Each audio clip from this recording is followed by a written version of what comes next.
നമസ്കാരം.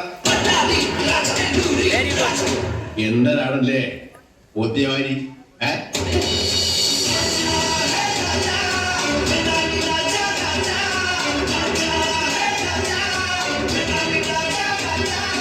ആരിത്? മാണിക്കോ? അപ്പൊ നമ്മുടെ തട്ടകത്തിലേക്കുള്ള വഴിയോ? അറിയാം. തട്ടയത്തിലോട്ടും തട്ടുംപുറത്തിലോട്ടും ഒക്കെ ആയിട്ട് വഴിയത്ര കിടക്കണം വച്ചു ഈ വിളയത്തില്. നിന്നാണെന്നാ ഉള്ള പറയല്ലേ, നീ പുലിയാണ് കേട്ടാ. വൻ പുലികൾ വന്ന് വാഴുന്ന കാട്ടിലൊരു നരിയെങ്കിലും ആവാതെ പറ്റില്ലല്ലോ അണ്ണാ. പക്ഷേ ഇത് പാങ്കൻ തന്നെ അണ്ണാ. കയ്യിൽ തോരെ കായലിടൊന്നും വെച്ച് ആരെങ്കിലും സ്വന്തം വാടിയിൽ വാർണിഷ് അടിക്കുക.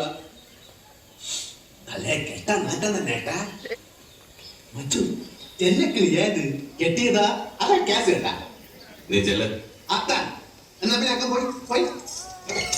ഈ വരവ് ഞാൻ കുറച്ച് നേരത്തെ പ്രതീക്ഷിച്ചതാ. ഓ തന്നെ. പക്ഷെ എങ്ങനെ മച്ചു വെറും കൈയോടെ വരണത്? പഴയ തോഴന്മാരല്ലേ, അതും പണ്ട് എങ്ങനെയൊക്കെ പിരിഞ്ഞു പോയവര്. എന്തെങ്കിലുമൊക്കെ സമ്മാനങ്ങളുമായിട്ട് വേണ്ടേ വര. അതല്ല എന്റെ ഒരു മുറ.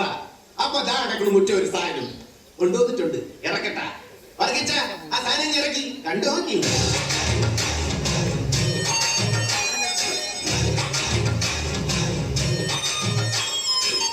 ഈ ക്രീമേശ്വരം വെച്ചാൽ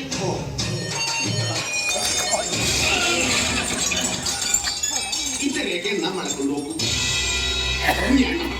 വേറെ എന്തെല്ലാം ഉണ്ട് വിശേഷം? എനിക്ക് പ്രത്യേകിച്ച് വിശേഷങ്ങളൊന്നുമില്ല. വിശേഷങ്ങളൊക്കെ നിനക്കല്ലേ. അതുകൊണ്ടായിരിക്കും അന്ന് എന്റെ വിശേഷങ്ങളെല്ലാം എന്നെ നടക്കുന്നത്. വയസ്സുകളൊക്കെ തോനായില്ലേ? ഇനിയെങ്കിലും ഈ തറ വേലകളൊക്കെ നിർത്തി അവനെ ജോലികൾ ചെയ്ത് ജീവിക്കാൻ നോക്കട്ടെ. ഞാൻ വിസിലടിക്കും, കൈയടിക്കും. എന്നോട് കളിക്കാൻ വന്നാൽ ചിലപ്പോ കരണക്കുട്ടിക്ക് അടിക്കും. അതെന്റെ സ്പോർട്സ്മാൻ സ്പിരിറ്റ്. ഞാൻ എന്ത് ചെയ്യണമെന്ന് എനിക്കറിയാം. നീ എന്തൊക്കെയാണ് ചെയ്യാൻ പോണെന്ന് അറിഞ്ഞുകൊണ്ട് എന്നാണ് ഞാൻ ഇങ്ങോട്ട് വന്നത്. അതെ, ഇത് നമ്മളെ ലാസ്റ്റിലത്തെ അഭിമുഖ സംഭാഷണം കേട്ട. ഇതിൽ തോർത്തുകൊണ്ട് പൊത്തി ഞാൻ അങ്ങോട്ട് ഉറപ്പിക്കണം നമ്മളെ കച്ചവടം. അതല്ല കൊസറാക്കുള്ളിയാഴ്ച നീ നേരത്തെ പറഞ്ഞ മാറ്റം തിരിക്കേണ്ട അറിയുന്നില്ല. ഈ തോർത്തുകൊണ്ടിന് പറഞ്ഞ ഞാൻ ക്വാരി കൊണ്ടുവരും നിന്റെ ഒടുക്കലത്തെ കച്ചവടം ഉറപ്പിക്കാൻ. മച്ചു മാട വേണ്ട കേട്ടാ, താടി കേടാവും. അത് തന്നെയാ എനിക്കും പറയാനുള്ളത്. കേടാകും. അത്ത